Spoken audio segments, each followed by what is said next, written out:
because the other hand's going to be busy holding the reins. They've got us pretty well trained, don't they? It's not a new and novel idea at all.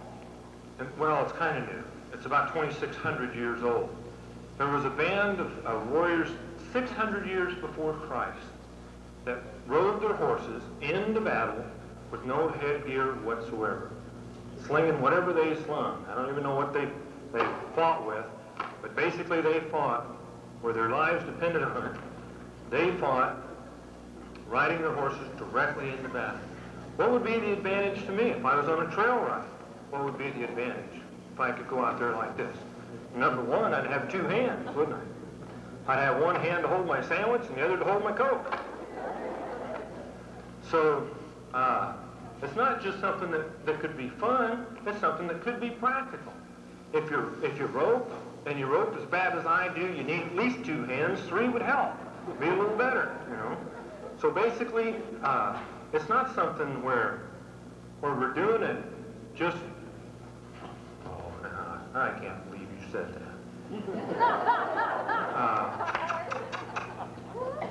It's not something where it's just a gimmick, or it's just something that only one horse can do, or a few horses can do. Every horse can do it if I want to teach him to do it. Okay, I'm going to have the filly go around here to the right. Kind of like Pepe Le Pew, isn't it? Ba-dum, da-dum, I'm going to get her, I'm going to get her. The old mare says, what are you chasing me for? I want to stop.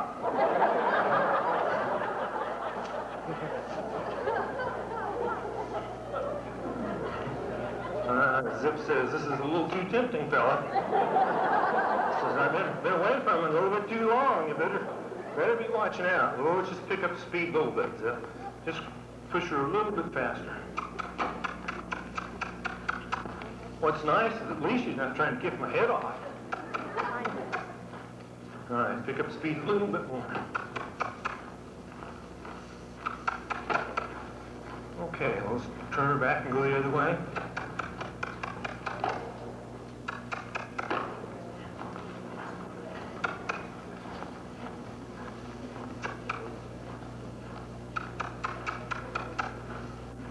Pick up the speed just a little bit.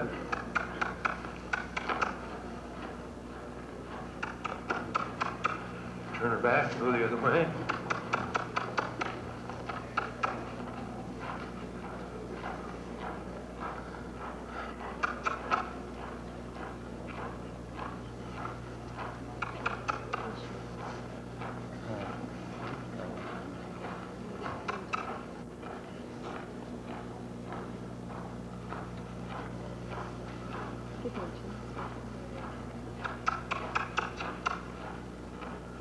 Turn her back and go the other way.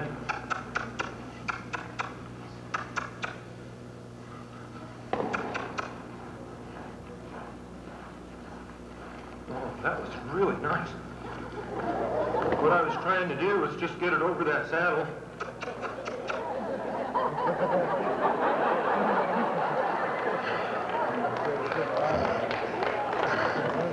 Oh, you don't believe that, huh? Oh, well.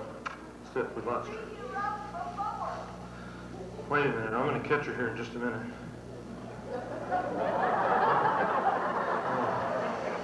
Hurry.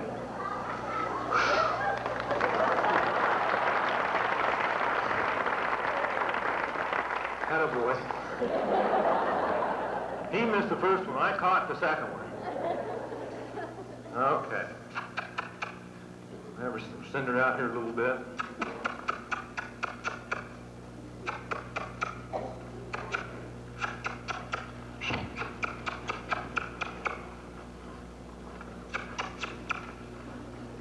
Now we'll slow her down nice and easy. Now we'll send her out the other way.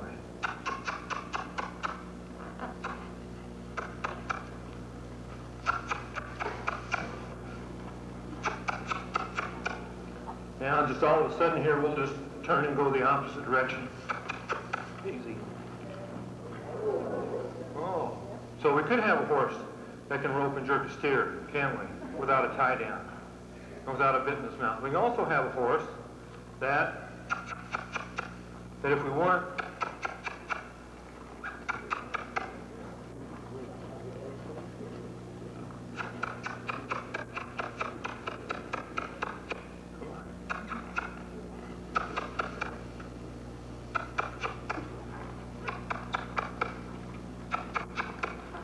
if we want them just to feather the rope nice and easy, then we can have them do that too, can't we? So it isn't the bit that stops the horse, it isn't the tie down that keeps the horse balanced, and it isn't the martingale that keeps the horse's head down. What it is teaching the horse what we want it to do and giving it specific signals. So it doesn't make any difference if I ride jumping horses and I want a jumping horse to go out and jump a whole course, I can do that without a bridle on. They don't need me to help support them. They don't need me to help them support them to change leads. They can do it all without me, and for sure without me, not even in their mouth, but they can do it without me on their back. Hello. How are you doing? Now, as far as our unbroke horse, we're going to be working on 3 different things at this point. We've got 3 different fears that we're going to try to take care of. One fear is something above the horse's head. Zip, what Zip is here is he's a movable step ladder. It gives me something I can move around this horse. I can get next to her, and as she moves, I can move around and keep me above her head so that she can overcome that fear. The next fear, let me go over here and get a halter. That halter, lead rope works just fine. Okay, let me have that other lead rope. And that, no. There you go, thank you. Yeah, the balloon halter.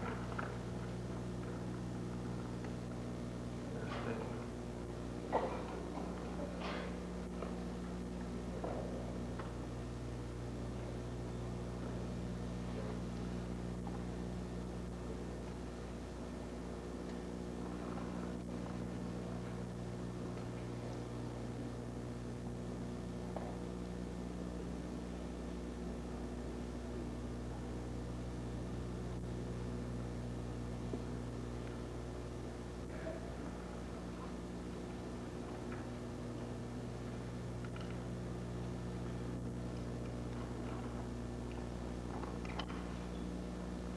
Okay, the next fear I'm going to be working on is something bumping against her side.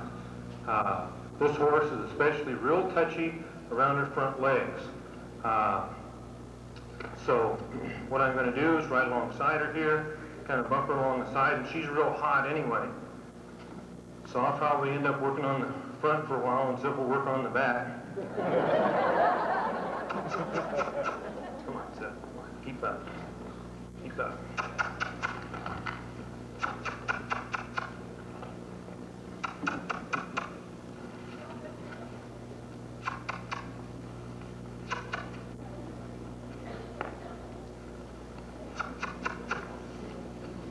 And here's Zip licking his lips. Gee, ain't Christmas, Zip. You're going to embarrass me, you know that? He already has? Is that what you said? Gee, it ain't Christmas. Poor old horse.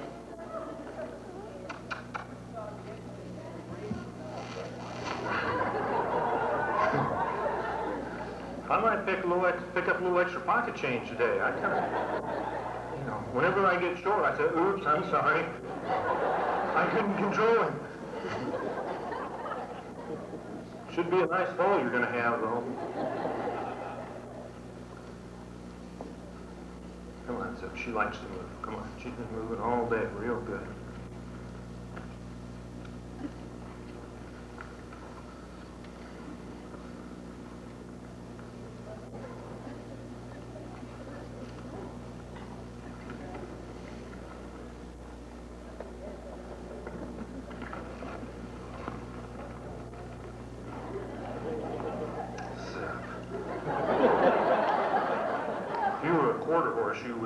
that.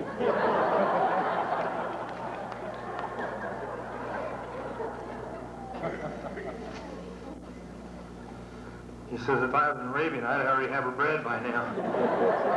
I wouldn't have any of this nonsense fooling around. I already know what I'm supposed to be doing out here. I use that elusive just because it keeps them confused.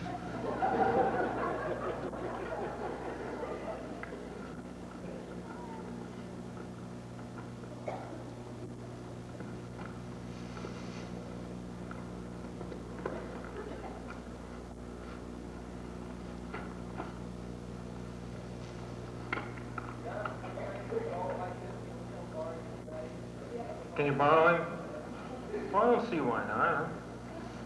You just gotta find it. Sometimes I have trouble catching it. Huh? Yeah, but it's not true. They just do that to confuse Susie, my wife. I don't want her to know where I'm at. No. Kid.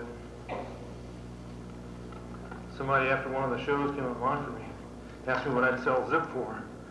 I told him I'd sell him for $100, except I feel like I was taking advantage of him. Come on, Zip, get over here. Come on, get over there.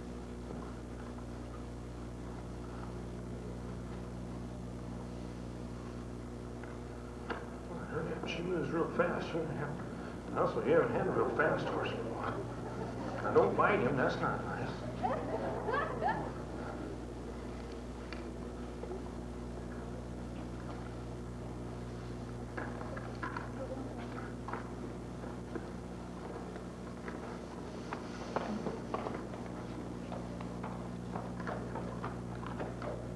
When I get up on her, she's going to get scared, and I'm going to accidentally bump her with my legs. If she reacts by jumping 19 feet sideways, I might fall off. So that's why I'm going through this. I want her to understand that it's okay, that she doesn't have to get scared because I bump her with my legs. I don't need her to overreact, just accept it, just like that. That's all I need her to do. Now we'll come around and work on the other side again a little bit.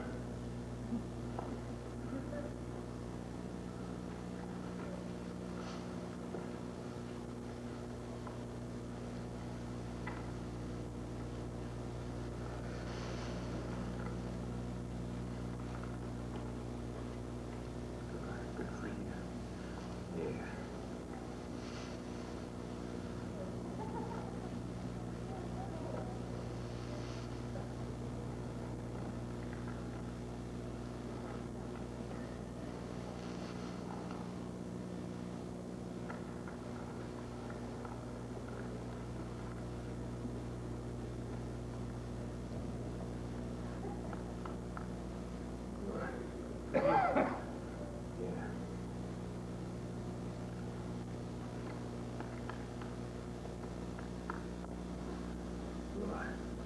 Good.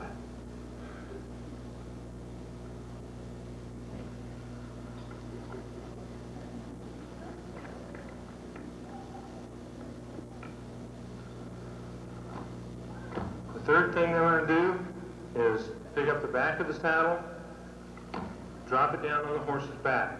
The reason I'm going to do that is because at some point in time, again, the horse is going to get scared and it's going to jump forward.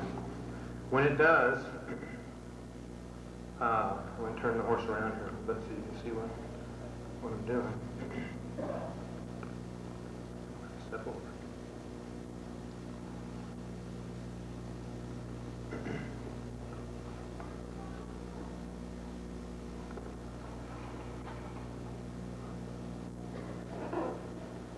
When it does jump forward, what's going to happen is my seat is going to come back and hit this horse right in the back over its kidneys.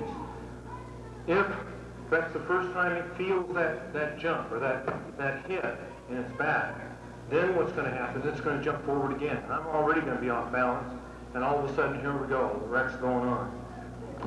So, thank you, Zip. I appreciate you getting her attention. Zip, go back. All right, put your head over there. You want to see what a good trained horse I have? Watch this. Go ahead. Quit. Now, he understands English. Put your head on her tail. Hey, put your head on her tail. Pretty good, huh? Not so bad.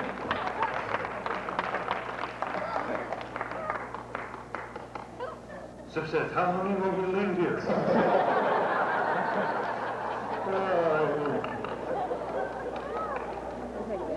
He says, give me an hour.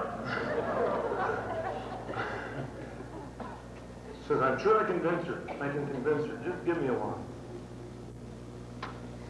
Oh, honey, you're all right.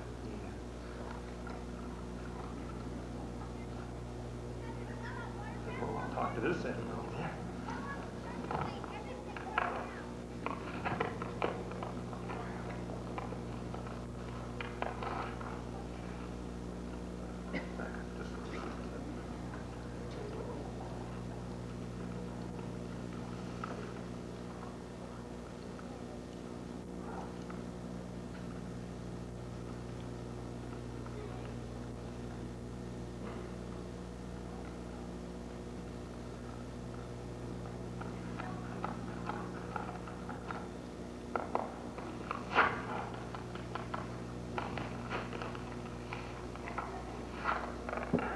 Okay, when the horse is comfortable with all those things, then we can go on to the next step.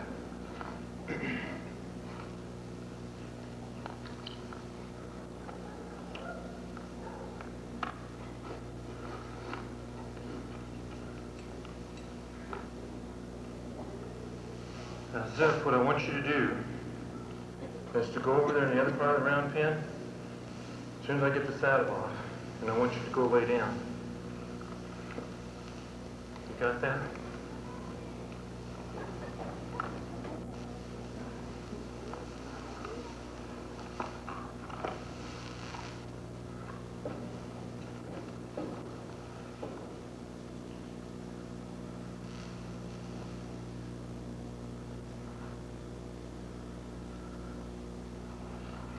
Hey, where are you going?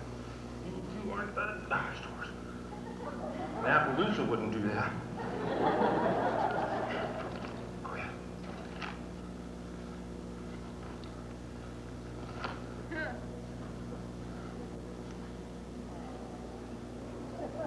Pretty smart horse, huh?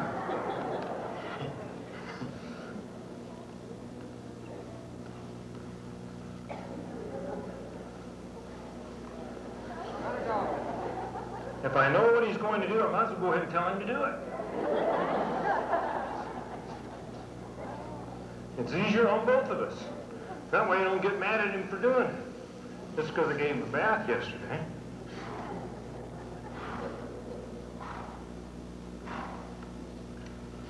It'd be pretty neat if I could figure that out. That whenever he gets ready, and he really wants to stop nice and do a real nice hard stop, if I could figure that out about 3 minutes before he did it, and then set up the situation, and then just before he did it, said, would you stop, please? Wouldn't that be neat to be able to incorporate that in our training? It would, wouldn't it? If every time I took the saddle off, I knew he was going to go lay down, and I just waited for him, and I said, all right, down, lay down. Pretty soon, maybe the idea would take form that when I wanted him to lay down, if I said the word down, he would lay down. But we can't. No. Oh, I could do the back section. Come here, you two. Come on. Now, this is a perfect example how an Appaloosa will mind where an Arab won't.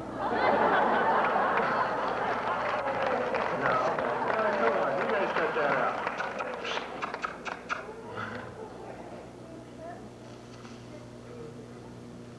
Come here, turkey.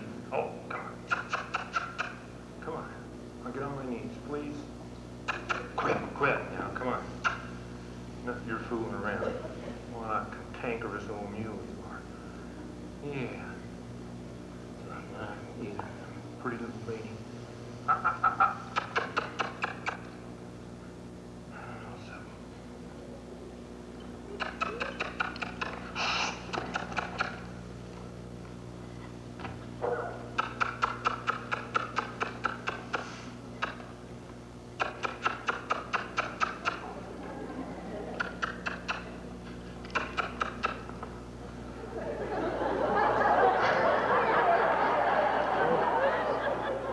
I'm telling you. Easy. You're all right.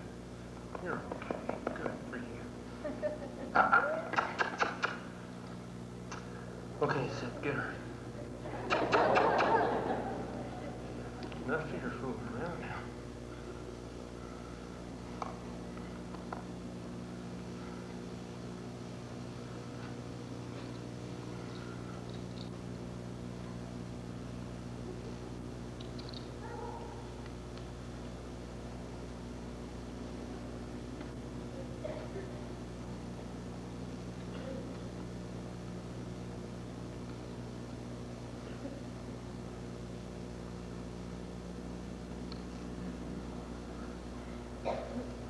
Okay, Zip, come on.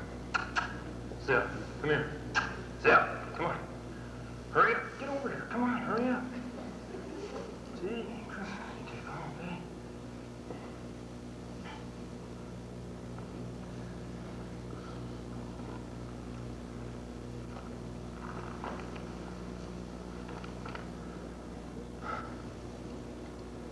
Okay. Come on.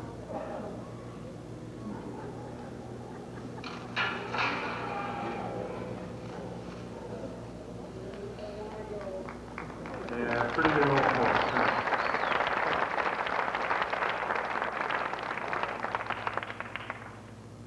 All right, thank you. Yeah, you can put him back down.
Okay, now the next part of this is, well, first of all, if you want to ride your horse with spurs, your young horse with spurs, that's good. There's nothing wrong with it. In fact, it's good because what those young horses will teach you is to keep your legs off of them. Yeah, if you don't want to learn that, and that's okay. If you're really not interested in learning that, then you can just go ahead and take them off. And that's fine too.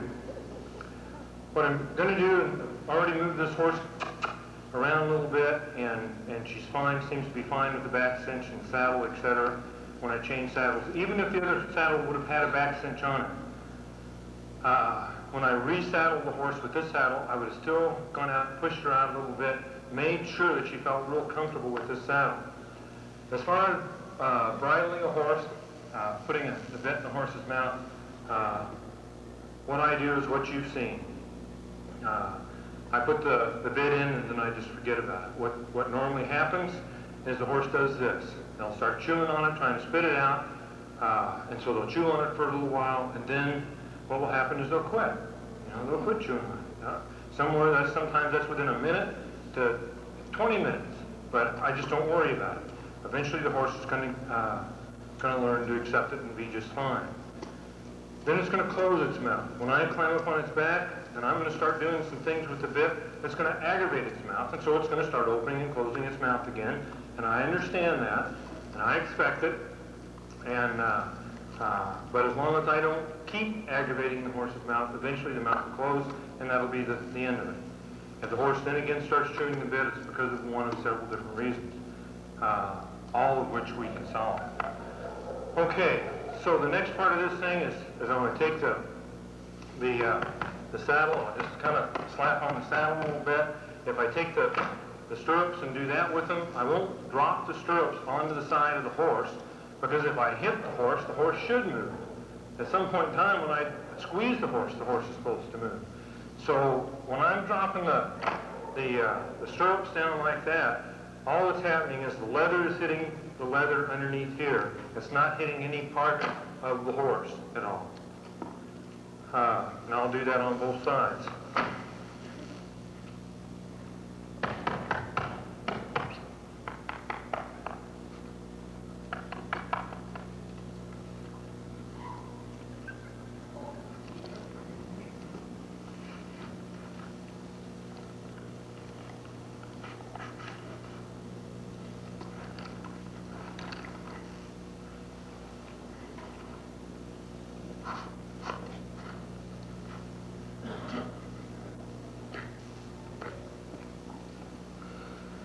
When I cinch up the horse, I cinch it up just as tight as if I was going to ride it. I don't cinch it up a little bit and a little bit. I'll just go ahead and cinch it up tight. I would rather ride the horse. The first time I ride the horse, I'd rather have the cinch just a little bit too tight rather than just a little bit too loose. A little bit too loose will get me in more trouble. It'll feel kind of wishy-washy to the horse and a little tipsy up there, and that can scare the horse. So I'd rather have the saddle on good and tight when I get on. When I start to get on, what I'm going to do, I want the horse's head forward. I'm going to take almost all of the slack out of this rein and grab onto the mane. I'm not going to take all the slack out for several reasons. Number one, the horse doesn't know what the bit means anyway. Number two is if I take the slack out, the horse should look in my direction or turn its head in my direction. That's also the cue for it to turn. So really what I want is I want the horse's head straight forward with almost all the slack out and with the opposite side rein down like that. The opposite side rein is useless to me. It doesn't do anything. Actually, all the rein does on this side is in case of emergency. And that is if I step down and the horse starts to walk by me, what I'm going to do is I'm going to pull on the rein and have the horse kick its rear end out away from me. So when I get on the first time, I'm going to use the mane, and I'm going to concentrate mainly with my left hand and try to do most of my pulling with my left hand. I'm going to do a little pulling on the saddle horn. In fact, I'm going to use the back of the saddle rather than the saddle horn. The reason for that, the more pressure I put down on this horse's withers and on its back, and the more pain I give it right there, the more likely it is to start walking or moving or trying to balance me while I'm getting on. So I'm going to use the mane and the back of the saddle. When I start to get on, I'll stand up in front of the horse's front legs, put my foot in the stirrup, and then back off and move away from the horse. Again, erasing that question mark, letting the horse know that's all I wanted. Just to put my foot up there, put a little pressure in the saddle, and then step down. Just like that. And I can add a little bit of pressure, but not too much, but just a little bit. And then step down, move away from the horse. The more times I do that, the more comfortable the horse is going to become with me putting my feet in the stirrup.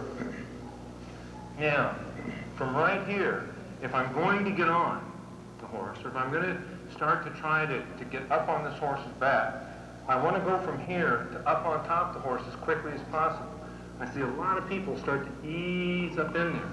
And what I've seen from that, I'm starting a lot of horses in the clinics, the more you ease up onto that horse's back, the more likely the horse is to jump and get scared. Again, because you're putting a lot of pressure on the side, pulling this horse to the side.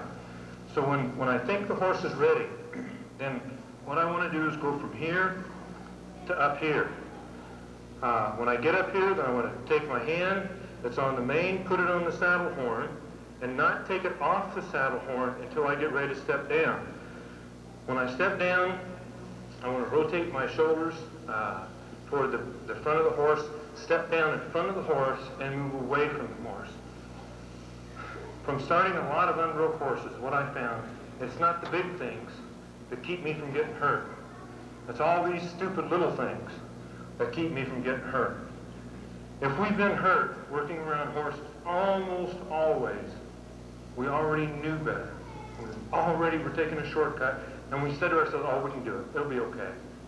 Right? Isn't that the truth? It is, isn't it? We knew we should have done just a little bit more work, or we knew better than to step down at the side of the horse as the horse kicked us in the belly with both back feet.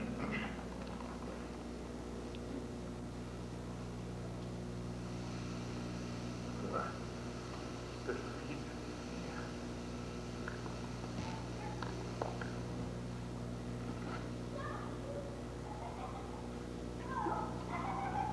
And step down, move away from the horse. The horse, by walking to me, says, hey, come on, get back here, let's do some more of it. That's a whole lot different than the horse is saying, what do you want, what do you want, what are you doing, what are you doing? It's much better to have that attitude where it's coming towards you rather than going away from you.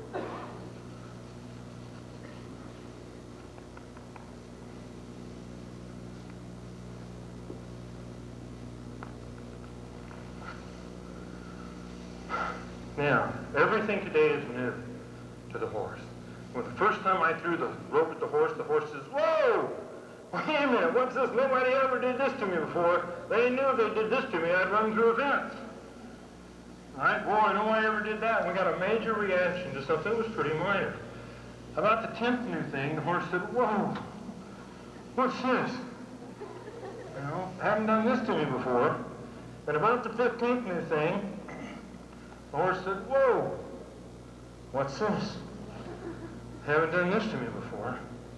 And about the 20th new thing, the horse said, I don't care. It's just something else, you know. So, we might as well introduce to the horse all the fear-related items that we want to today. For example, I might as well go ahead and get the horse used to getting off and on its right side.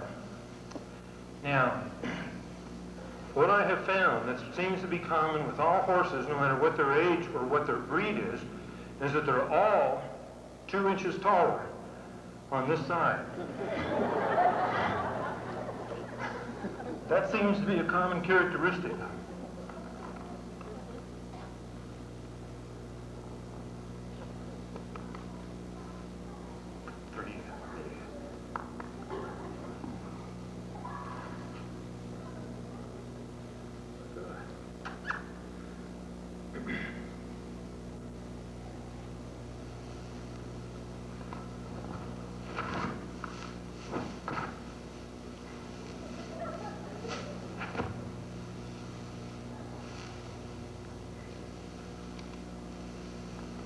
Whenever we get a reaction like that, the horse says, I don't trust you, I don't trust you. I'm still protecting myself. I don't want a horse that's protecting himself around me. I don't need a horse that's protecting himself from me. What I need a horse to do is accept what I ask it to do. So if I put my hands up here with it, you know, and ask it to drop its head, what it should do is relax and drop its head. Not all of a sudden go, oh, wait. Don't touch me, don't touch me. I'm afraid of you touching my head.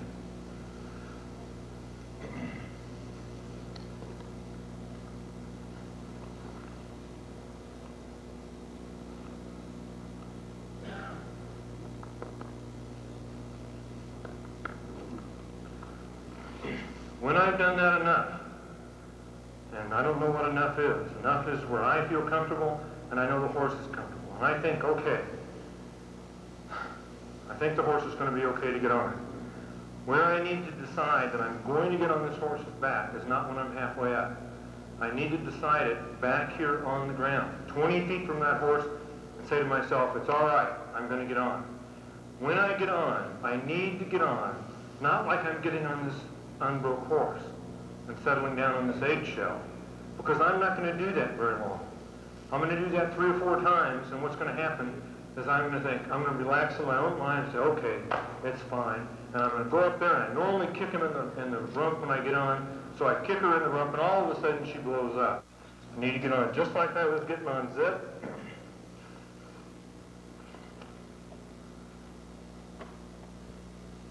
As soon as I get up here Get down. Now,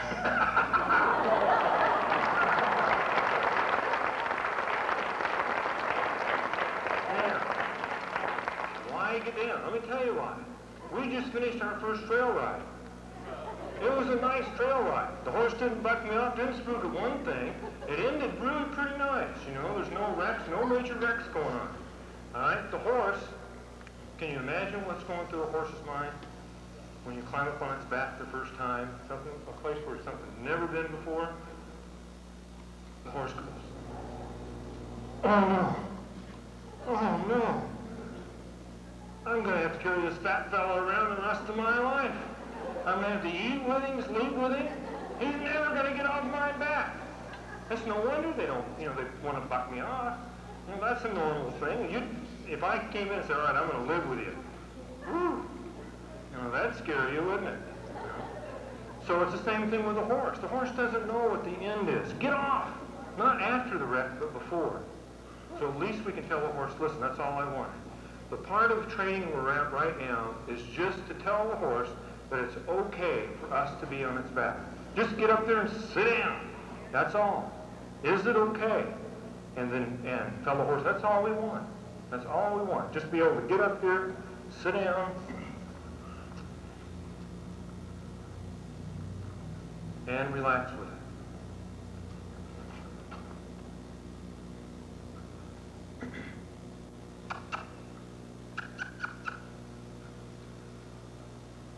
Good. Well, good for you. Come on, don't cheat. Come on. What are you doing, huh? My old horse.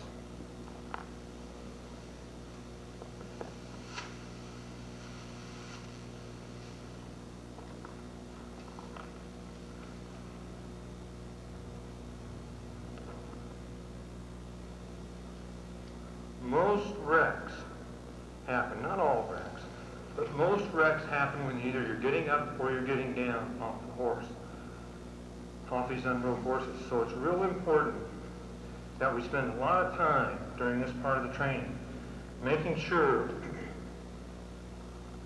that the horse is comfortable with it. The horse feels relaxed with it. She knows what's coming. And that she feels good about it. She doesn't resent it. It's real important that not that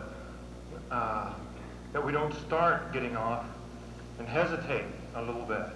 When we decide to get down, what we need to do is get down right then. You're all right. To get down exactly right then. If the horse starts to walk off, how many of you have ever had a horse walk with you before like this? Come on now, don't lie to me. No one's ever ridden a horse that walked before? So the horse is walking, right? You've done that before, right?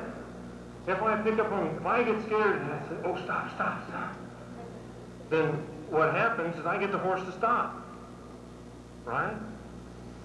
Then I get bored. I want the horse to go. The horse looks back at me and says, what do you want? Make up your mind, you idiot. What's wrong with you? So this is good. This is real nice to have.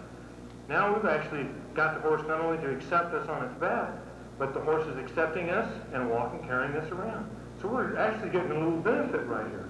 As long as we don't panic and go,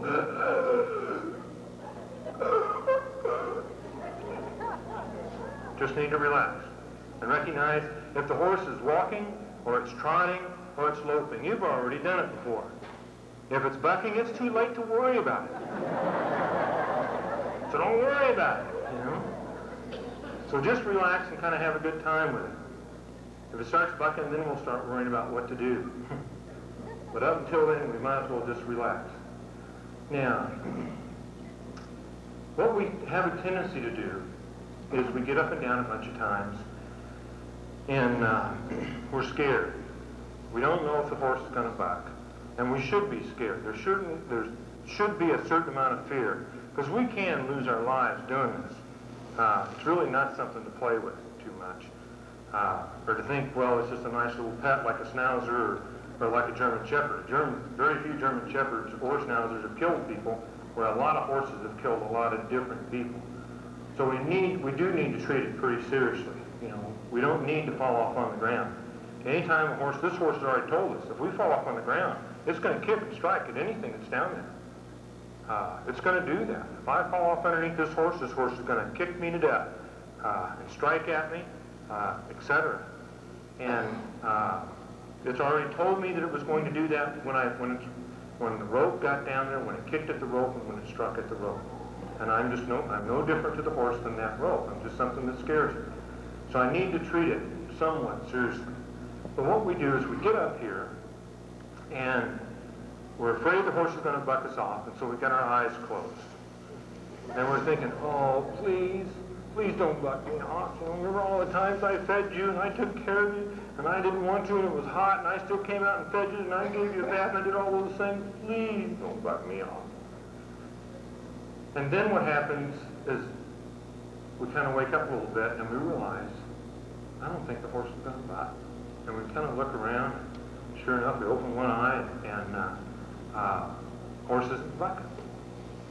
So then what happens is we open two eyes. And we say, ha-ha, I don't think this horse is going to buck. I think I got it made. All right, little lady, let's go here. I'm a trainer now. And we start moving all the furniture around.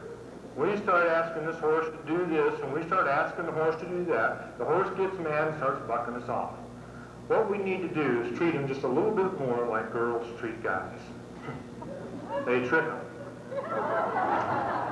The first thing that happens is they trick us into asking them out, right? So then we do that, and we invite them over to the house. And they look around the house, and they say, whoa, boy, have you got a nice place. I really like the way you decorated. You do? No one's ever said that to me before. Oh, yeah, it really has a masculine touch. I really like it.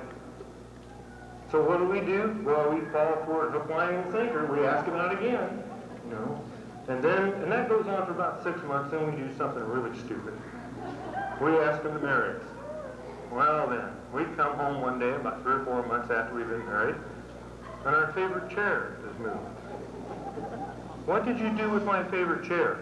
Oh, honey, that chair looked terrible there. I put it back in there in the den, back in the back part of that den.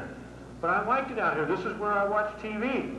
I don't care. It looked terrible here. I moved it back to the back part of the den, and that's where it needs to stay. I just can't stand it there anymore.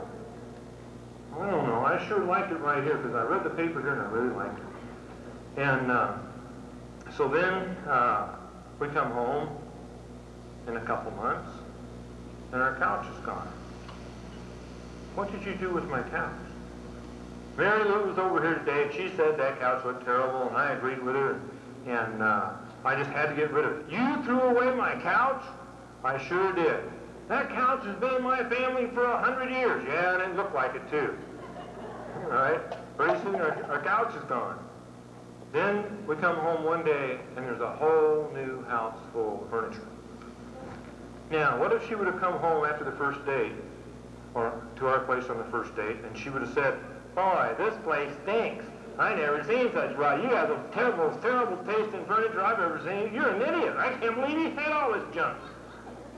Think we would have asked her out for a second date? Probably not. If we get up on this horse's back, and we get to feeling pretty sure of ourselves, and we start moving all the furniture around, we start saying, here, turn here, go there, here, turn over here, turn there. It's no wonder they start bucking us off, and we start having trouble with a horse that we weren't having trouble with. What we need to do is basically treat them like we're a guest in their house. And that's basically what we are. We're just a guest. And the only thing I'm trying to do with this horse right now is just get along. I've been invited to dinner. I haven't been invited to change the furniture around. I haven't been invited to go through the drawers and go snooping my nose in places where it doesn't belong. So all I am is a guest. I'm just here to enjoy it. That's all. If I walk out of the house and I think, oh man, I got to climb on that stupid horse again today. Why don't I just save the money and buy a boat? Why don't I do something that's fun? Should be fun. We were working an unbroke horse. We're working our horse that's very well broke. What it should be is it should be fun. It should be something that's relaxing. something that we can enjoy doing, something that gets us away from the pressure, not something that adds to the pressure. So it really should be kind of fun getting out here. And it can be. We don't have to be in a hurry.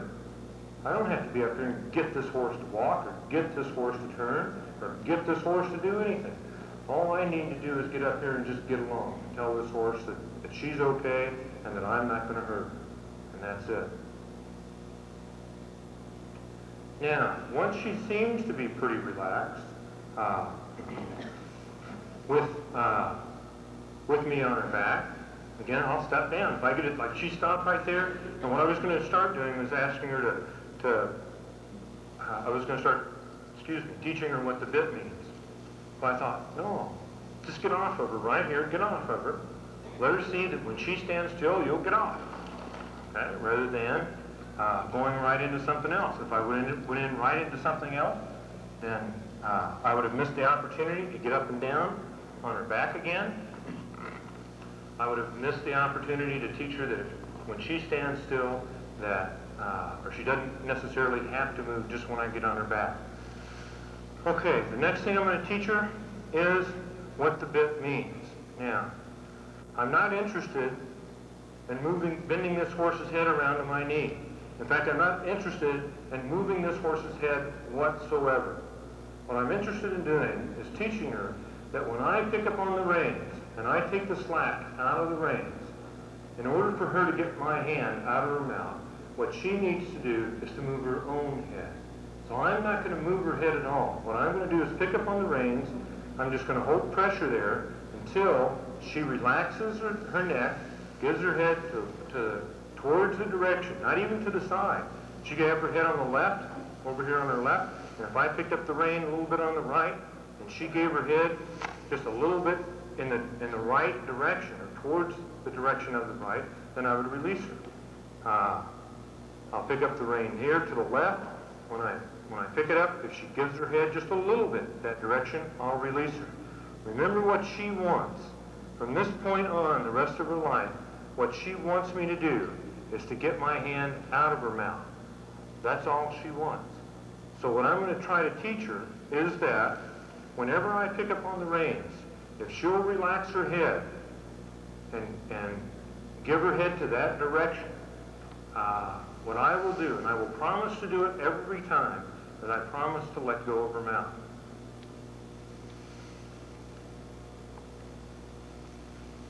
Now, how well I do this lesson, I teach the horse this lesson right here, is going to determine how safe I'm on the horse's back. If I do a good job at this lesson, then I can ride this horse anywhere and be safe. If I don't do a very good job on this lesson, I can't ride this horse anywhere and be safe. I can ride this horse 20 years and not be safe on its back. And some of you know exactly what I mean. You have horses that are 5, 6, 10, 12, 15, 20 years old, and you don't feel safe on their back. They're dancing, they're trotting when you want them to walk, they're not responding to you, they're not stopping when you want them to. And what they don't do is they don't respond right here. When you pick up on the reins nice and soft, what should happen is the horse shouldn't bite the bit, but it shouldn't pull against your hand. What it should do is relax, give its head to you, and respond. The rest of this horse's life, before and after every single thing I ask it to do, it's going to have to relax its head and give to the bit. The rest of its life.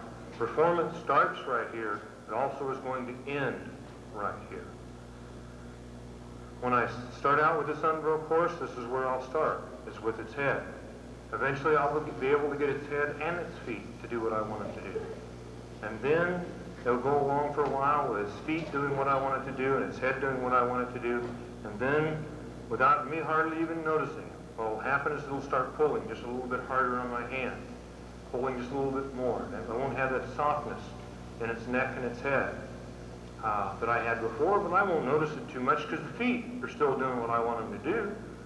But then, one day the feet stopped doing what I want them to do, and I realized that I've lost control of my horse. So what do?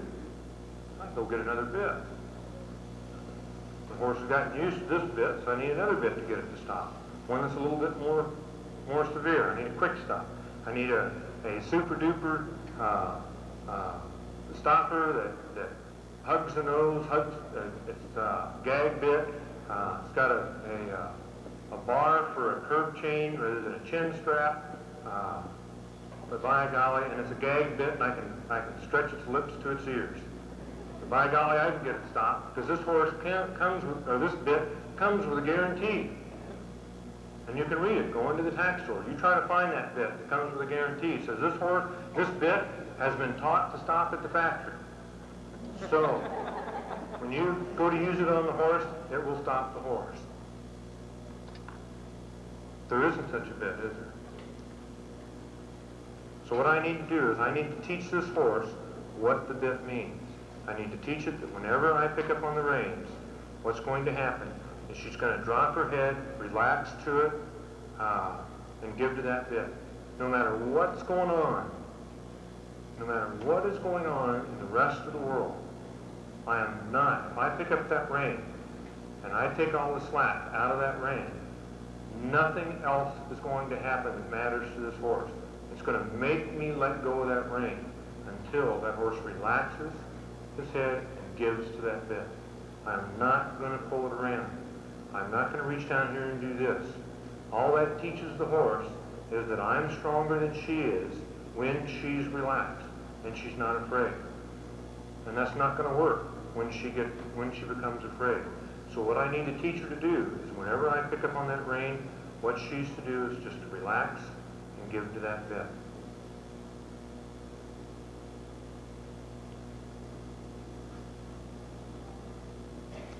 Now, once the horse does pretty well at this, and I'm feeling pretty comfortable with her, and she's given pretty well, then the next thing for me to do is to take her on a trail ride.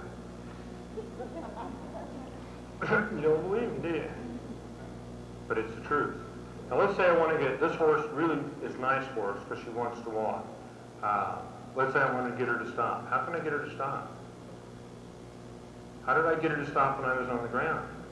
Now I wanted her to stop. Remember the first lesson in the round thing? I said turn right, now turn left, now turn right, now turn left, now turn right, now turn left. The horse says, gee, Christmas, I just wish you'd let me stop. Oh, you're all right, puppy. You're all right. Okay, once I feel comfortable with the horse, and I've got the horse given to the bit. Now maybe the horse, this horse has been real nice because she's walked around for us real good.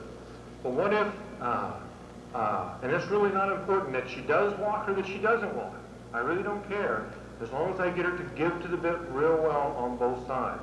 When I get her to do that, then I'll climb off of her, take her out to the middle of a 40-acre pasture, or better than that, if I had a trail, I might walk her all the way out to the cedars behind the ranch, find a nice trail, and climb on her out there. Quit. Come on. Get over there where you're supposed to be. So if I had an arena like this, it's actually more difficult here, but if I had an arena like this, I could walk her out to the center of it,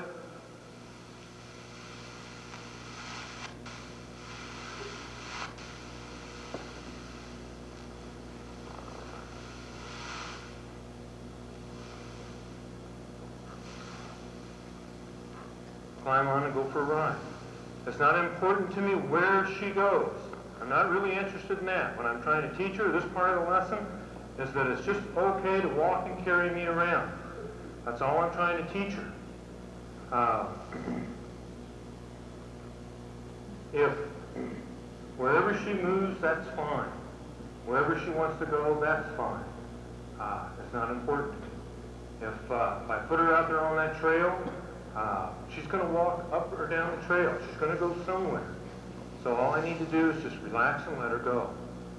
And so the rest of the day would be spent just in doing this maybe. You know, just walking and going on for a ride. All the hard work is done.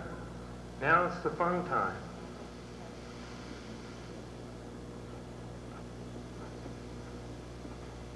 every time I pick up on the reins, what I do is I discourage the horse from moving. I don't encourage the horse to move, I discourage him.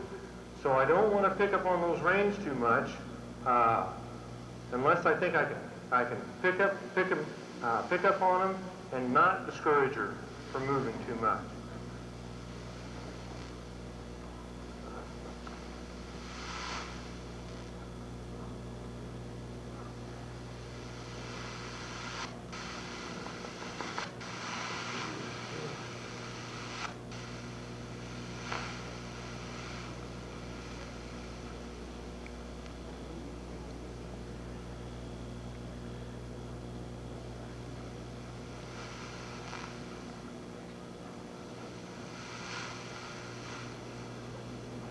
Now, what she feels like is she feels like she would like to go into the trot. If she does, I'll let her trot just a little bit, maybe just a couple feet, but that's all. And then I'll pick up on the reins and ask her to change directions.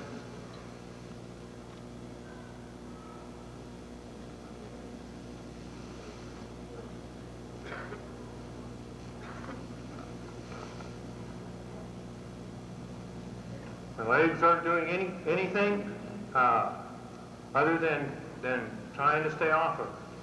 I don't want to, I'm not coaxing her to go. I'm not asking her, I'm not putting any leg pressure on her whatsoever. Every once in a while I'll pick up on the reins and I'll ask her to look to the right a little bit and look to the left a little bit. If she picks up her head and holds it up, then again I'll hold the pressure until she gives to the bit, and actually she drops her head at this point. Again, I'll pick up the reins to the left. I'll hold the pressure until she relaxes her head and gives to her.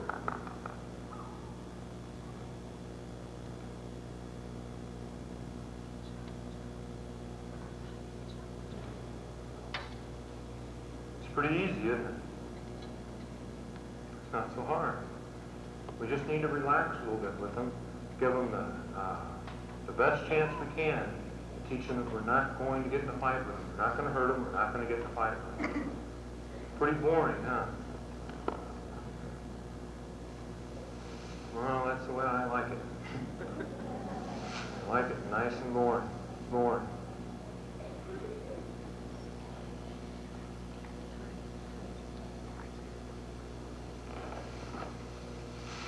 Now,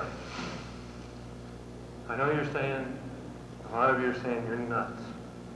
There's no way in the world that I'm going to take that horse and go out there in that parking lot, or go out on a trail ride and go for a trail ride. So you're nuts. You haven't taught that horse to stop. What if that horse starts to take off and run with you? What if the horse... in fact, the horse isn't halter broke yet, is it? Remember, we never did that, did we? We've done all this stuff to the horse, and she's still not halter broke. And you can do that. You can do everything we've done and not even have them halter broke yet.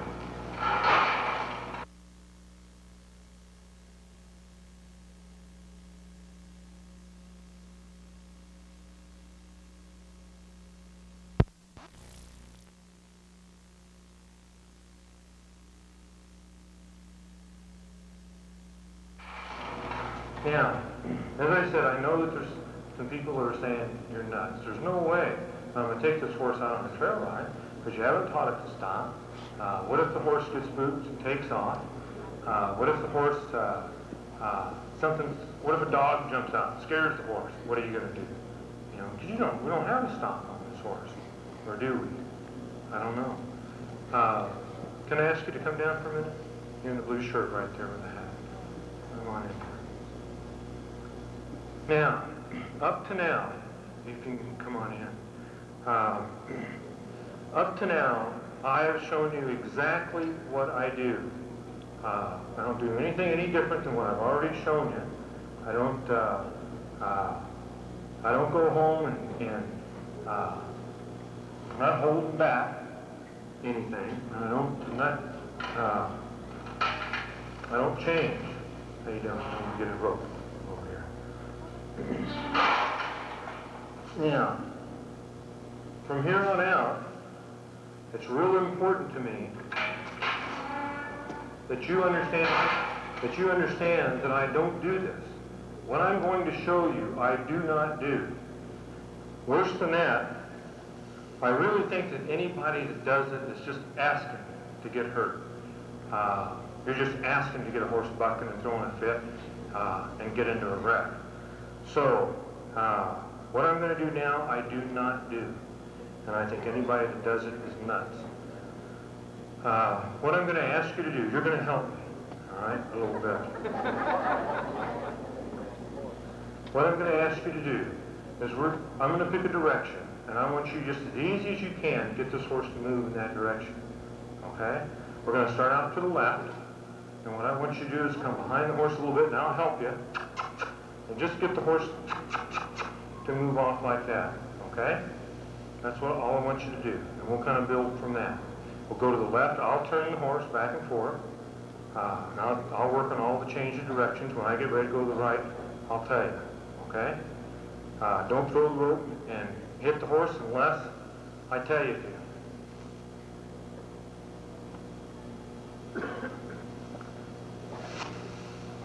Now, what he represents is the trail itself. All right, the trail is going to provide the movement. Now, if I can get up here and get this horse to trot, I could probably kick this horse pretty good, and this horse would just go squirt and go off and start trotting. 60% of all horses would. 40% wouldn't. And what I'm worried about is the ones that wouldn't. Okay? So, but what he represents is he's going to provide the motivation, or the aggravation, in this case, for the horse to move. I'm just a passenger, is all I am. Okay, let's start off to the left. The next thing is, in this situation, I'm going to have, normally, if I was out on the trail, the first time that the horse started to trot, I wouldn't let him trot very far, maybe just a few feet. And I'd pick up on the reins and ask the horse to change directions. In here, I'm not going to be able to do that. As I said before, anytime I pick up on the reins, it actually discourages the horse from moving. It doesn't encourage the horse to move, it discourages him. So if she starts to trot out, and I get scared right away and pick up on the reins, pretty soon he'll have a harder and harder time getting the horse to trot. Okay, so I'm going to have to let the horse trot a little bit and grab one of my butterflies and say, it's okay, it's all right, you're okay. And let that speed build a little bit longer than what I normally would. Okay, let's pick it up just a little bit, see if you can't get her to trot. Now, I'm going to, you go ahead and just keep her trotting in this direction, that's fine. What I'm going to do is I'm going to reach down slow, pick up the rein to the right, and ask her to change directions to the right. Good for you. Now we'll go to the right. It's important that I don't jerk on her mount. Just because her legs are moving faster, it doesn't mean my hands can move 1 degree faster. They need to move just as slow, whether she's at a dead run or a nice slow walk. My hands cannot be connected to my throat, or my heart. They need to be connected strictly as communication devices to the horse. Okay, let's go back left.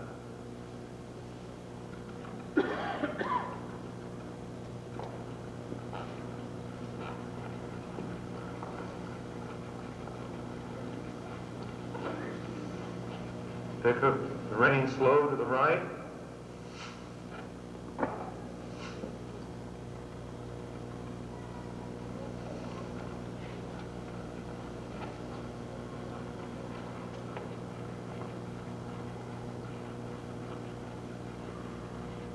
Pick up the rein slow to the left.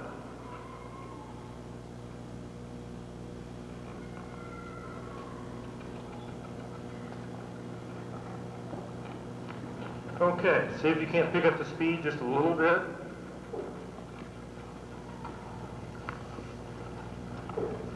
If the horse is going to the left and it ends up going to the right, at some point in time it had to stop going to the left, and it has to. All right, we'll go to the left. So, or to the right here. So, what I need to do is I need to get the horse just to change direction. I have my stop. I already have my stop. I can't say, if the horse has decided to have a wreck, I can't say, no, I don't want to have a wreck. That doesn't work. That's not one of my options.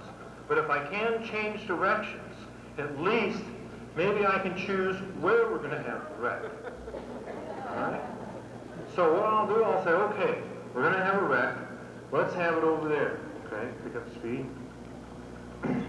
We'll have the wreck over here. And I get over here and I look at this spot over here and I say, no, no, no, no. I don't like this spot. What I want to do is I want this spot back over there. So we'll run back over here and have our wreck over here. I get over here. Okay, you can pick up the speed a little bit. I get over here, and I say, oh, wait a minute, I want to have the wreck over there. So then we change directions, and we'll go over here.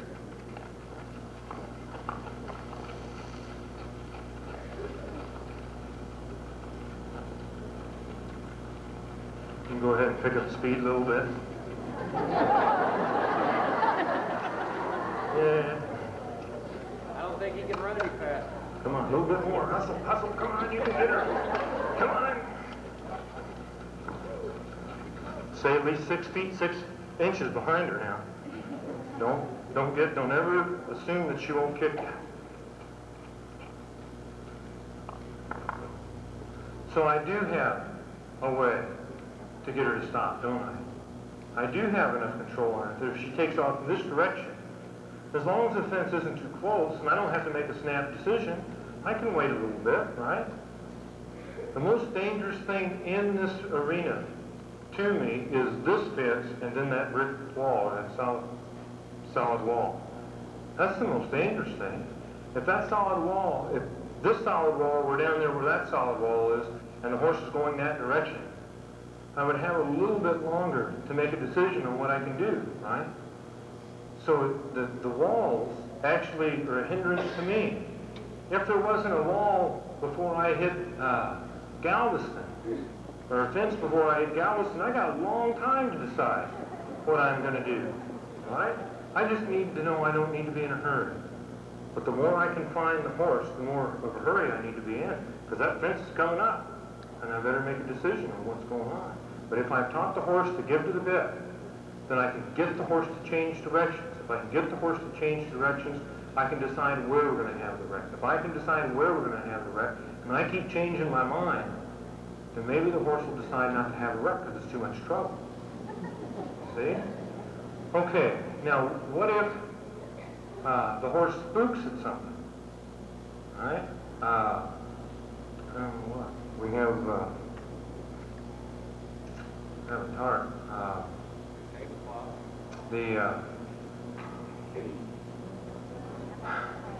need something good. Who's got something good? That umbrella, that'll work. Thank you. All right, now, what my job is up here is not to keep the horse, not to get a hold of the reins and keep this horse looking at that umbrella. I want him to look at the umbrella, and the reason I want him to look at it, because very few horses go over there and stomp out the umbrella. You know, very few of them charge what they're afraid of, right? So if I can get them to turn and look at what they're afraid of, maybe I can keep them from running away or taking off with me, right? So that's why I want them to turn and look at it. The second thing is, it's not my job to keep her looking at it. What my job is if she's decided to leave, once she's made that commitment to leave, then it's my job to say, no, don't leave. So as long as the horse is looking at the umbrella, then my job is to have loose reins and just stay here. When my job starts to take effect is when the horse's head crosses the plane of my knee. At that point, if we could draw a line straight out on both sides from this horse, when that horse's head comes this direction and crosses over that line, she's made a commitment, she's getting out of Dodge, right? At that point is when I come into play, I pick up the reins, and I guide her back to where I want her to look at. So just open the umbrella easy, and we'll see if we can use it to spook her a little bit.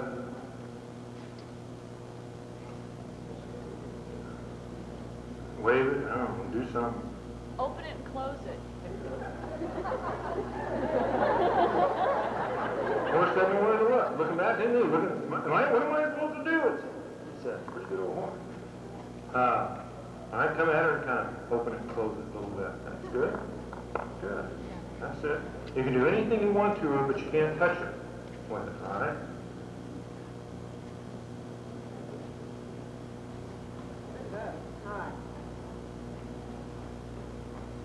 Now, she's decided to leave, so I pick up on the reins, and I guide her back and have her look at it.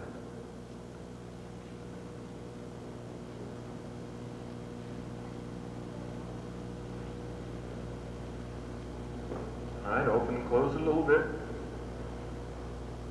Who's got a jacket, some kind of jacket we can shake at the horse? All right, that'd be good. Let's try that. The umbrella's falling apart. There we go. Boy, you give you something in 5 minutes, you tear it up. Boy, haven't we heard that before, huh? I mean. Good. Whoa. Holy mackerel. She's decided to leave, so I pick up on the reins, and I have her look back at her. Good. Keep going. You're doing fine.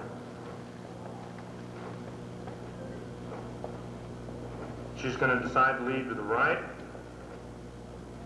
I'm going to pick up the reins when she decides to leave, have her look back at it. As soon as she looks back, gives to the bit, and relaxes, then I let go of her.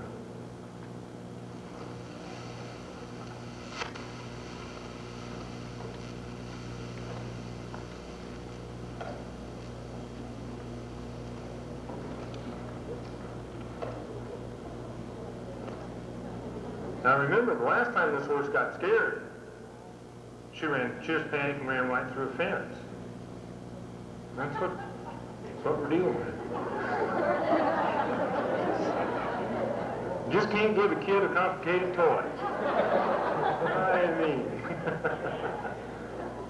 Okay, we're going to get you something simple. Give that jacket.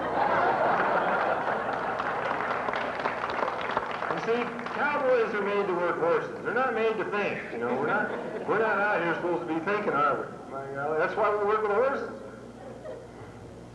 Because they do it all for us.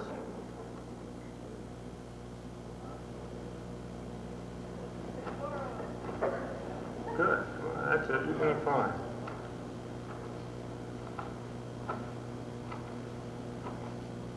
Come on. Go ahead. Put a little effort into it. She's going to be fine. She's going to be fine. Go ahead. Kind of run at her. Shake it at her. Go ahead. Go on. You're all right. You're doing fine.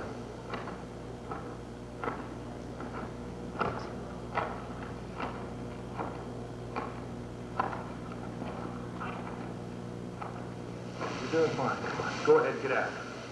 You can do it. Chase her a little bit. Chase her a little bit. Go ahead and chase her. You try to scare her.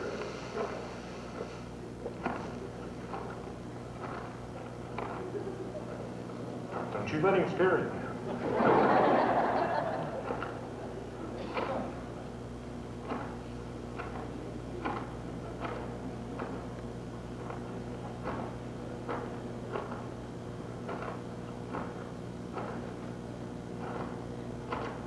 Anybody else think you can scare the horse? You want to try that? All right, come on down. That's okay, you're doing fine. You did good. All right. But you see, if we do a good job, now remember this was a real spooky horse. That's what they told us, right? If somebody came in right now, right, and saw what he was doing to her, do you think you'd have a hard time convincing them that this is the first time the horse has ever been ridden, first time the horse has ever had a saddle on? Think you'd have a hard time convincing that? I lied to you. I asked you not to lie to me, but I lied to you. I told you that if I did a good job at getting this horse to give to the bit, that I could ride the horse anywhere. In fact, maybe I didn't tell you all. Maybe I could get out of this wreck. But basically what I told you is that I could have ridden this horse in a parade tomorrow afternoon. That's not true. I could do it today. I could ride this horse in a parade today and be safe on the horse's back. It's a really big deal.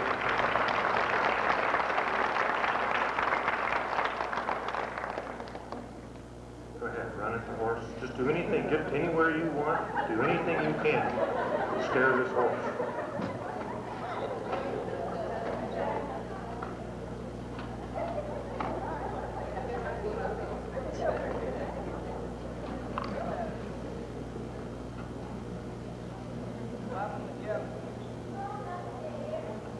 Throw him up in the air.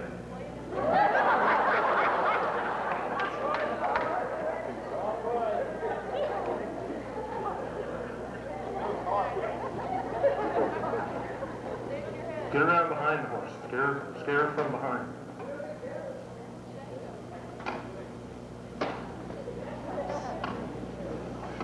Go ahead, run behind her. Get behind her. Scare her from behind. That'll get her.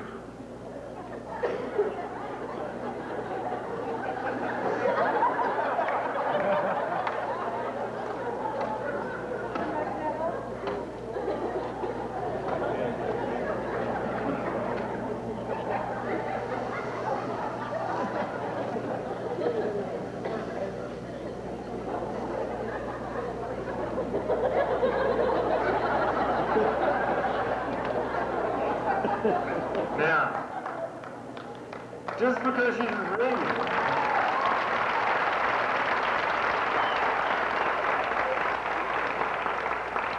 see, even an Arabian can do it. Right? Or even an Appaloosa can do it, or even a quarter horse can do it. Or of course, all you people who own quarter horses. Now, some stupid jug-headed Arabian can do it. Surely, your fine quarter horses can do it. Right? And of course, we all know the thoroughbreds are better than both of those, so they should be able to do it too. Right? And the saddlebred and the Peruvian Passos, etc. We all feel like we have the best, don't we? And so the best should all be better than this. And we can do it. Yes, sir? What about loud like fireworks, gunfire, cars backfiring, that sort of thing?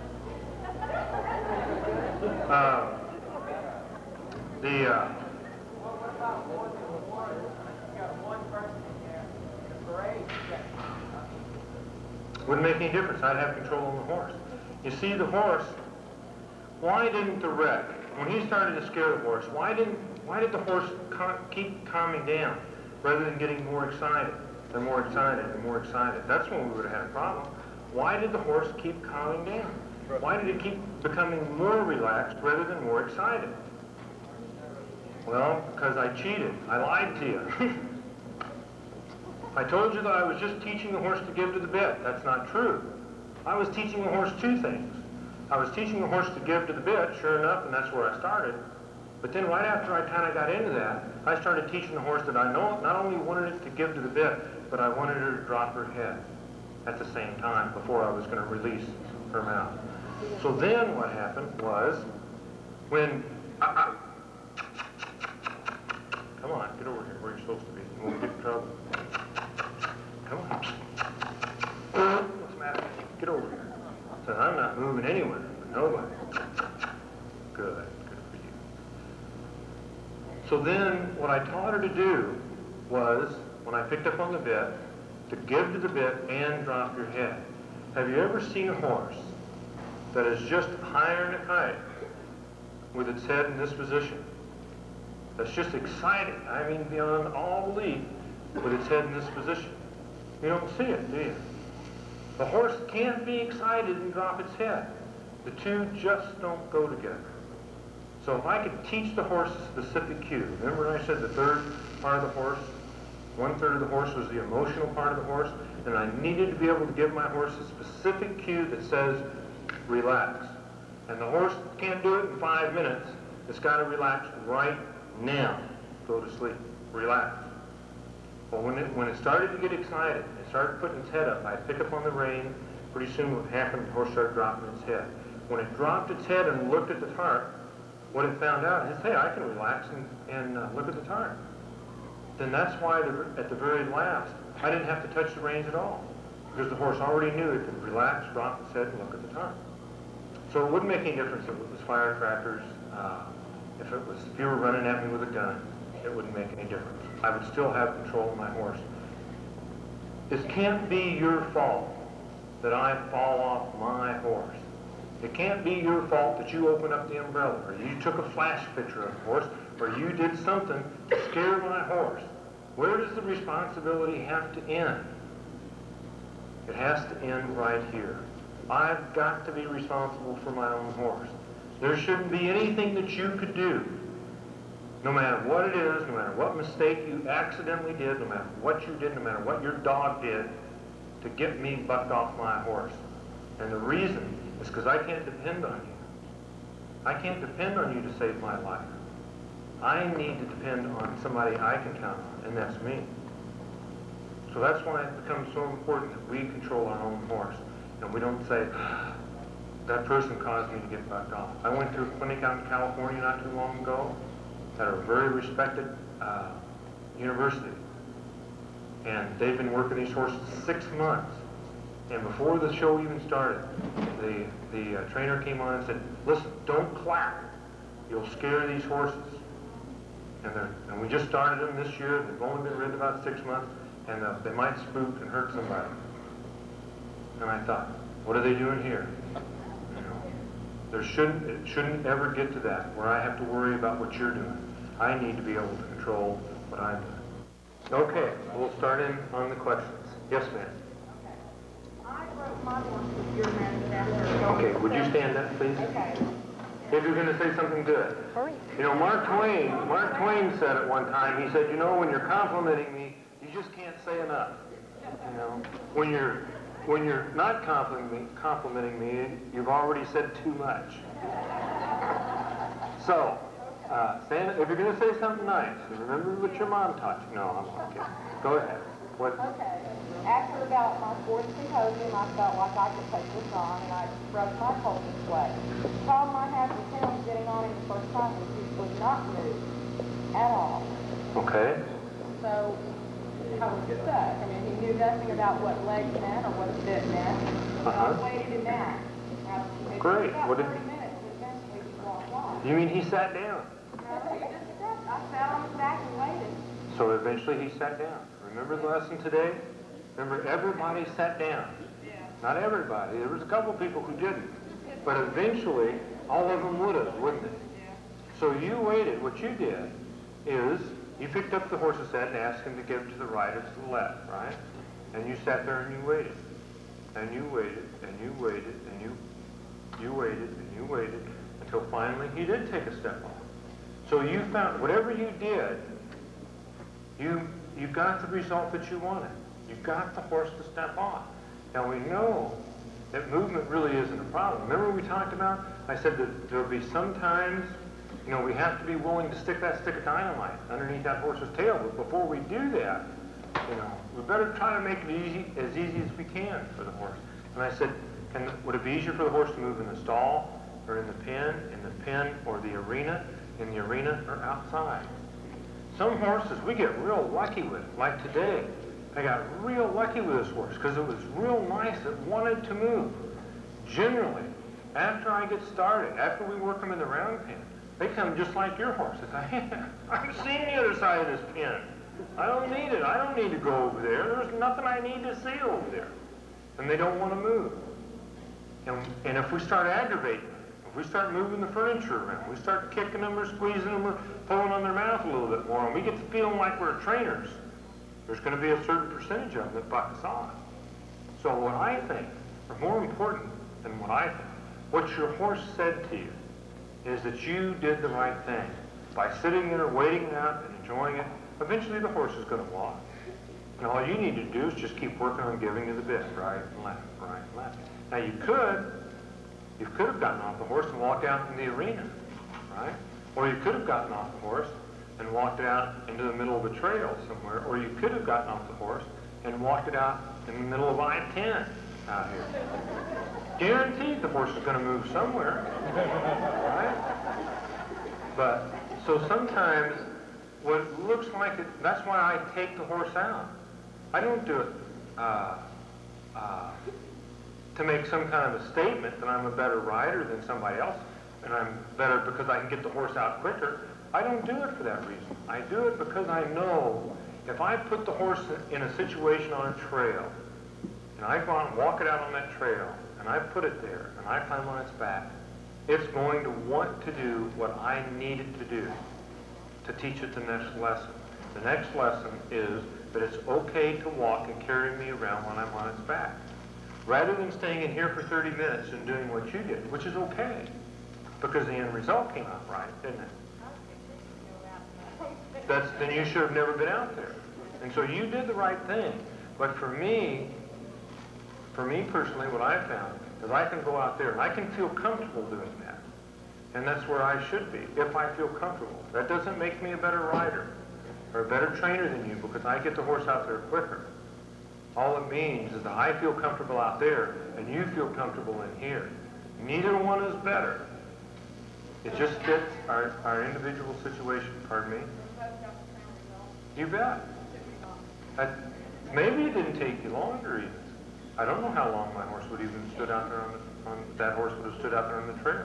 But what you did was correct because you didn't get hurt, you didn't get the horse excited, and you got the end result that you wanted. So you should learn from that. I just have to wait sometimes. 30 minutes isn't long. How many of you would like to solve raise your hand if you would like to be able to solve all your horse problems in 30 minutes? So 30 minutes isn't a long time, is it? Just sit there and wait. Enjoy it. The phone's not going to ring.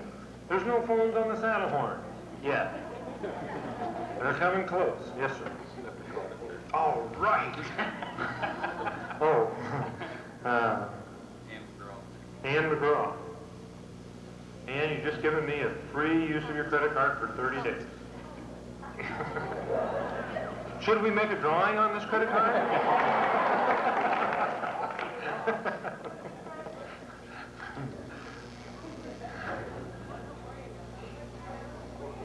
You bet. Okay, we have another question. Yes, sir.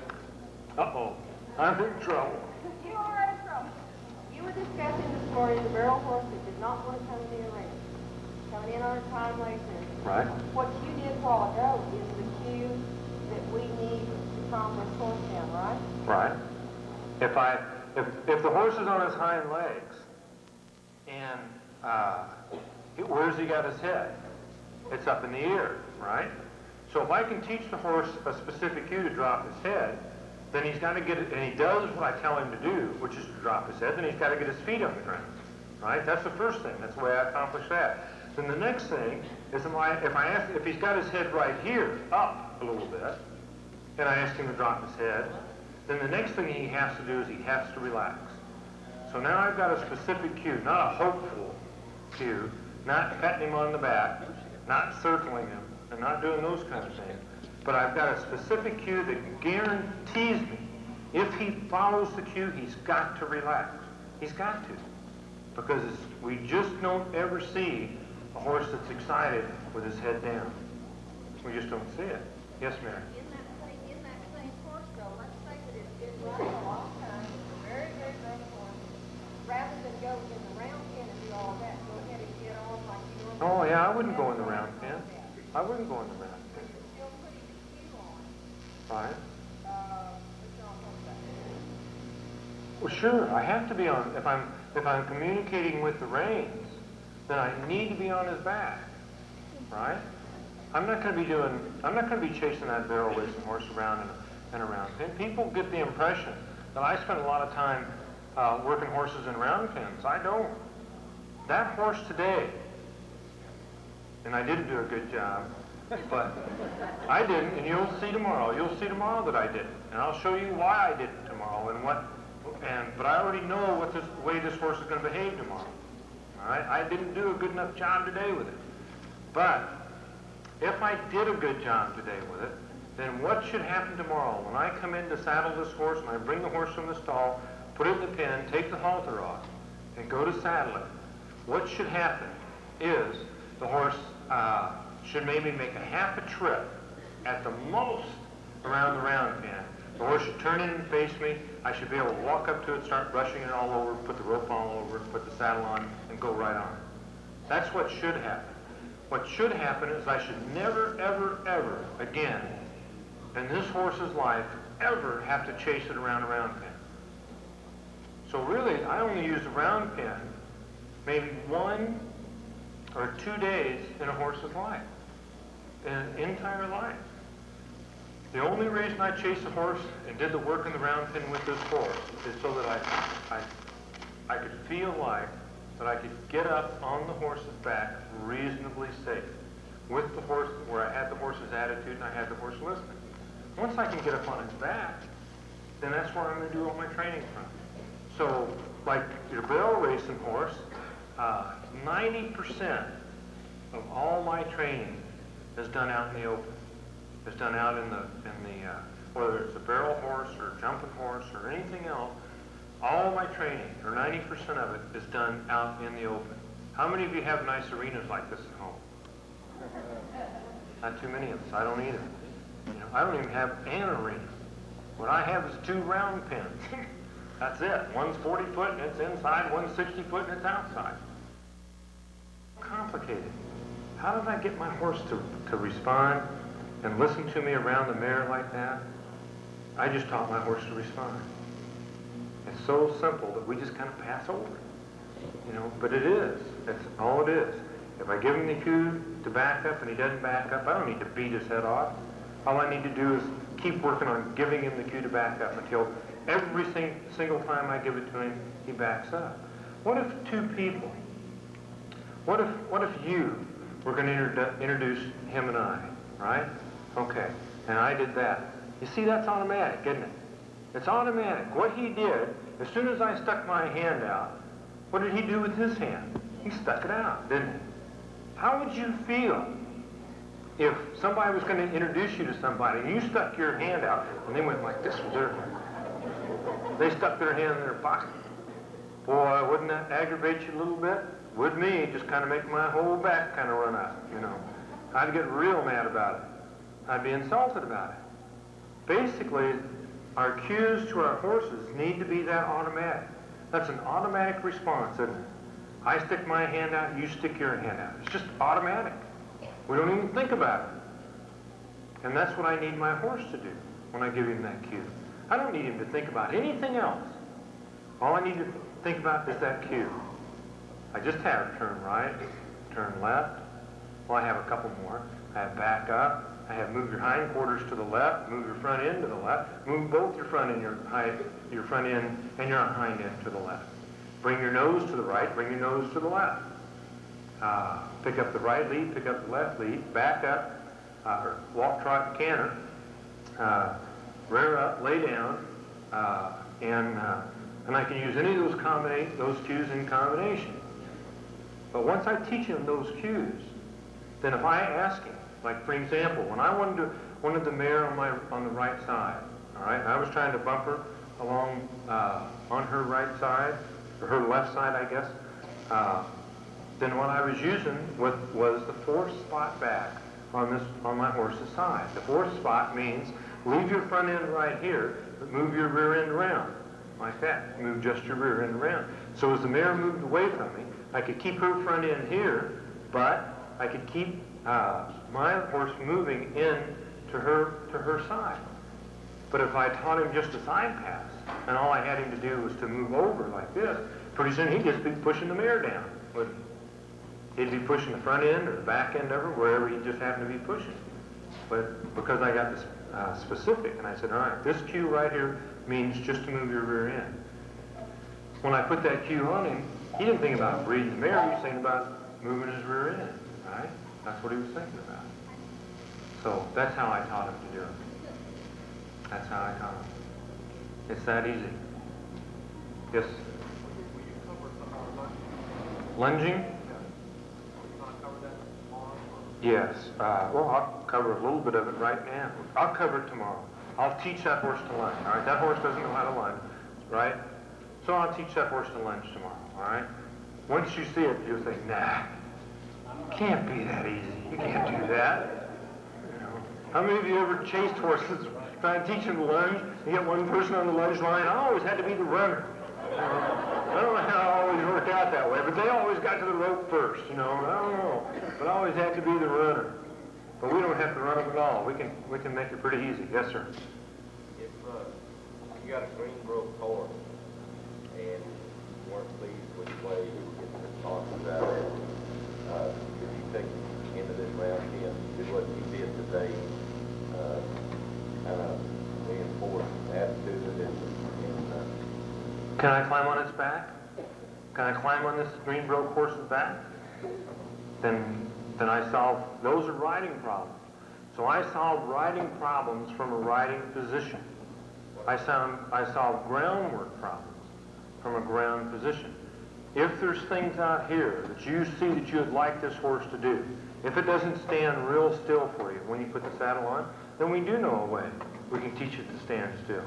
If it's, when you walk into a stall, if it kind of turns away from you, then you've got a way to teach it to turn to you, you know. But it won't do anything more than that. It won't make him give to the bit better unless you work from a riding position and teach him to give to the bit.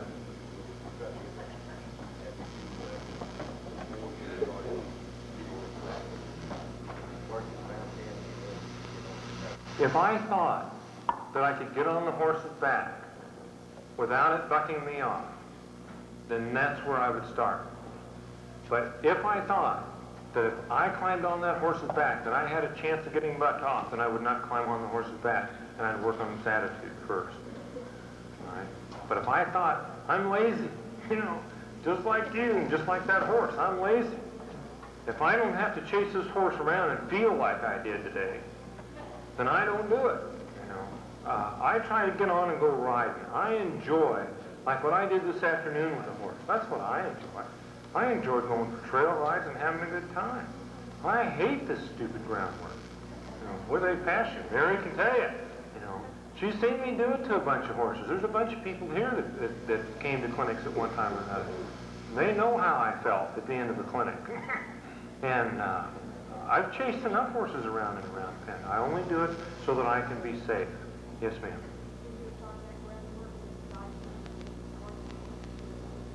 Can I apply it to a stallion that's hard to handle, or how can I apply it? Well, tomorrow morning, one of the first things we'll be doing tomorrow morning is we'll be going over stallion manners and leading lessons and how they all apply. And yes, we can. With a stallion that is dangerous for me to be within 6 feet of, then I could do this kind of work. If I didn't feel like I was safe being next to this horse, then I would rather work at a distance from this horse. I'd rather work at 30 feet from that stallion and get him to listen to me and getting him to do what I want him to do. You know, whether I'm working on a stallion or a mare in heat or a gelding, basically what I'm applying is the milk and silk principle. Me asking and the horse doing. Pick out something that you can ask the horse to do and get the horse to do it. And then when you can do that, then see if you can't get it consistently. And then after you get it consistently, maybe it's nothing more. That's why this is so hard to explain. I don't have to have the round pin. To do everything I did today, I don't need the round pin. If I needed the round pin, then I lied to you this morning and I said all you needed was just the rope, or what you could find laying alongside the freeway. That's all you need. I could pick up that rope. If I could get that on the horse, and I'd just pick up on that rope and get the horse to follow my hand and give its head to the right. Maybe I started with just nothing more than that. Me asking, the horse doing. Me picking up the rope, asking the horse to give its head to the right. Me picking up the rope, asking the horse to give its head to the left. And I would just keep doing that until every time I asked, the horse would do that and just follow my hand. And then maybe step to the side. And then step forward to the side. Then step back to the side. Then step straight back. Pretty soon I got the horse doing all kinds of things I wanted to do. Maybe stand there at the end of the rope. Just stand there. And then call the horse and put a little pressure on the rope. Teach the horse to come to me, you know, on the rope. I can do everything that I did without the round pin today on any horse. It's not the round pin. I'm not selling a round pin. What I'm selling is a concept. The concept is you ask and the horse does. Pick out something so easy that you know that you can get it done, and then get that done, get it done consistently, and then improve on it by asking it to do one other thing, and just keep building it. And that's how you develop a stallion's manners, or being able to handle a stallion in a difficult situation, because he's got a lot of reason to run out there and breed that mare, doesn't he? You know, he's got a real purpose to his life to go over there and breed that mare. And what I need to do is I need to be able to get the cues so automatic that when I pick up on that lead rope, or no, that when I lean back, that this horse starts to lean back. It has nothing to do with the lead rope at all. Remember, the mare teaches him to breed without a stud chain, and without a halter, and without a lead rope. So I should be able, those are my goals. Teach him to breed in that manner, without any of that nonsense. But, and one of the main reasons, because I'll be safer. So I had a question over here. Yes, sir.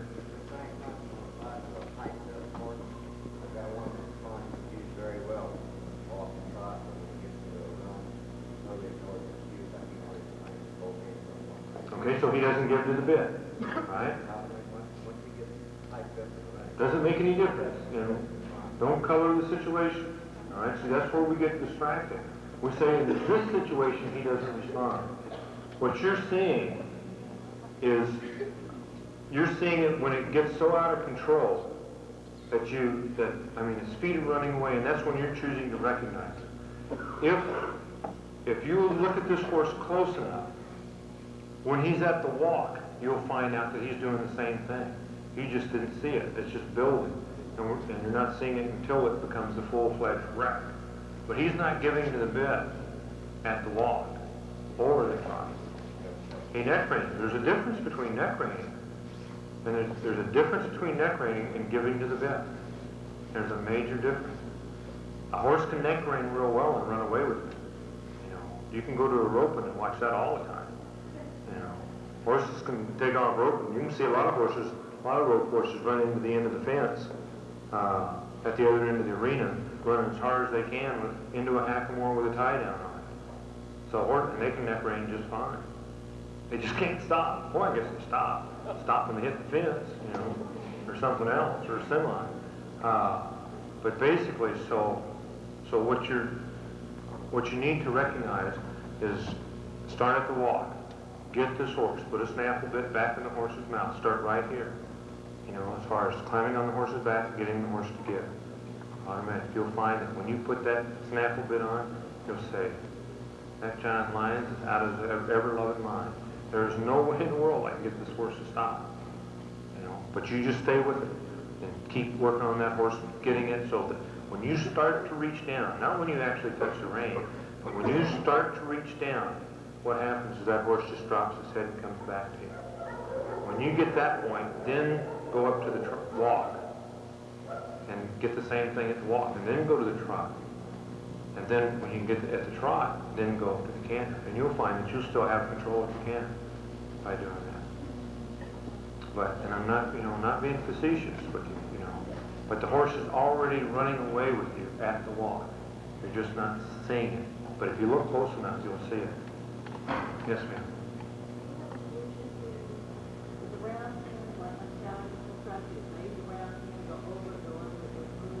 Get a bigger round pin.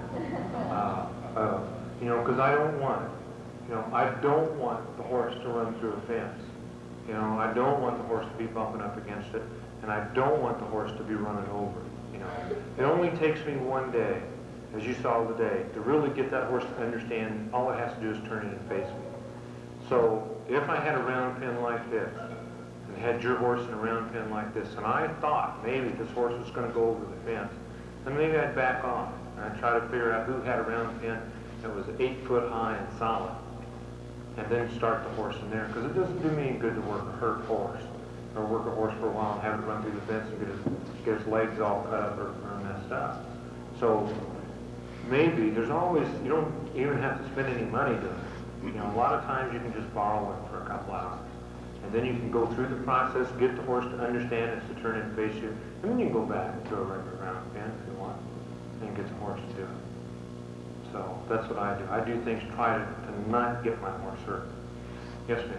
What would you have done today when you were trying to move the horses were on her if she had reared? If she had reared, well, first of all, I'd recognize that I didn't do enough work before on teaching the horse to give to the bit.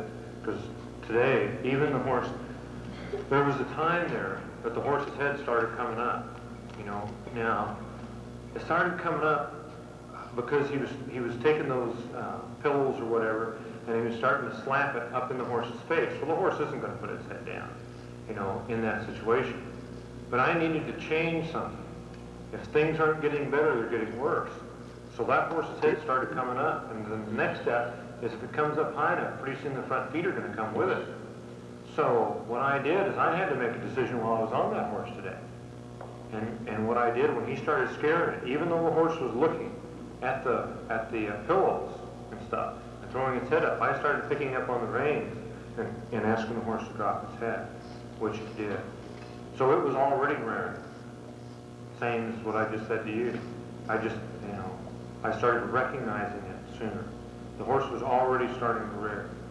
And so what I did is I picked up on the reins and asked the horse to drop its head. When it dropped its head, it couldn't rear. When it dropped its head, it started to relax.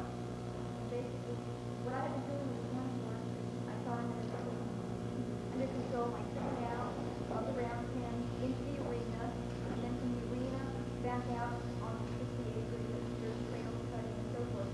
He was fine. He did the bid, he did all kinds of moving with it, he was fine. And then I took him out on my little bit, and when the truck go past, it blasted his horn, and then an equipment rental place that had a loudspeaker at the same time, it was a multiple system, and he just came on the roof. I kept on trying to make him do the bid, but he tensed up. Okay, now, what could have happened, and I don't know because I wasn't there, but from what you said, you kept trying to get him to give to the bit right and left. Well, we can't ask too much of the horse at any one time. What we need to do is when we ask him to give to the bit to the right, we need to let go of him, you know, maybe for 5 or 10 steps, all right? And then, especially if we've got things going on 3 or 4 sides, but we need to let him go for 5 or 6 steps or 10 steps or 15 steps. The longer, the better.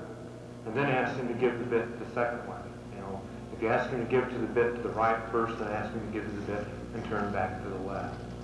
So maybe what you did, and again, I don't know, but maybe what you did is you didn't give him an opportunity to get out of his wreck. He was trying to go right, and that scared him, trying to go left, and that scared him, trying to go to the right and left, and he couldn't get moved anywhere until finally he took his alternative. The horse has 5 or 6 different escape routes, if you want to call them escape routes, or 5 or 6 different choices that he can make as far as directions. He can go forward, he can go back, he can go right, or he can go left, he can go down, or he can go up. All right?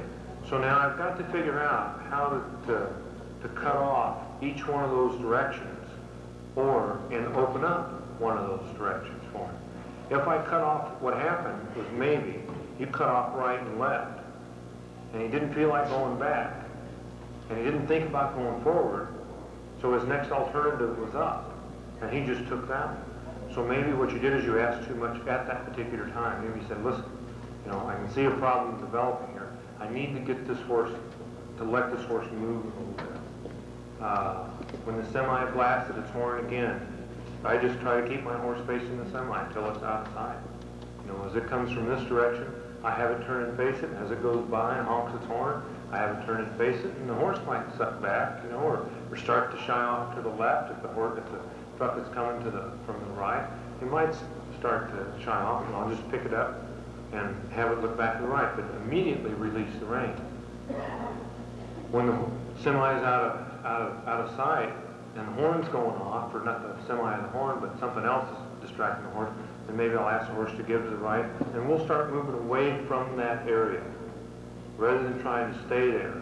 If too many things are going on, maybe I'll just go ahead and let the horse walk. A lot of times the horse can calm down by walking. We get scared because we think the walk is going to build to a run. But sometimes in those type of situations, it's better to kind of grab onto our throat and say, okay, I'm just going to let him walk out of this and walk from this situation into a situation where he feels more comfortable. Yes, ma'am. Yes. Okay, I have several horses. Uh-huh, great. But, when you're doing that, the horse has to get a little bit more of an elevated frame than Uh-huh. here. Yeah. So the horse is usually on contact with the bit, but a lot of times they get lucky and my horse gets a little heavy. So how can you get a horse to line it up? First of all, don't ride for contact, ride for response. All right? The question is, how can you get a horse to lighten up when he goes over the jump? But you're not, again, I could really care less where the horse puts his head. What I could care about is if the horse responds to me. If the horse responds to my hands, I can have him put his head anywhere I want, right? Whether it's up or down. If I was riding zip in a dressage frame or in a jumping frame, I can't have his pole down here, can I? So I tell him to bring it up. But if he leans on the bit, what he's doing is he's doing something that's natural to begin with. And what he's doing